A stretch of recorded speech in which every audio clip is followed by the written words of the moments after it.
অবশ্যই হওয়া উচিত। আমাদের এখানে এখন তাও টুকটাক কেউ কেউ ম্যানেজার রাখে, ম্যানেজারের সাথে কথা বললেও খুবই মানে এই ধরনের কথা।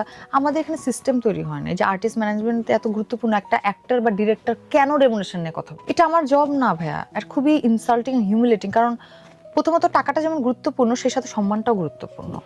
এখন কারোর বেশি টাকা চাইতেই পারে, সেটা তার চয়েস। সে এখন ইন্ডাস্ট্রিতে একটা যদি জায়গায় তৈরি করে থাকে, তাকে মানে জিনিসটা ইকুয়ালি দেখেন। মানে ছেলেদের ক্ষেত্রে একরকম, মেয়েদের ক্ষেত্রে আরেক রকম।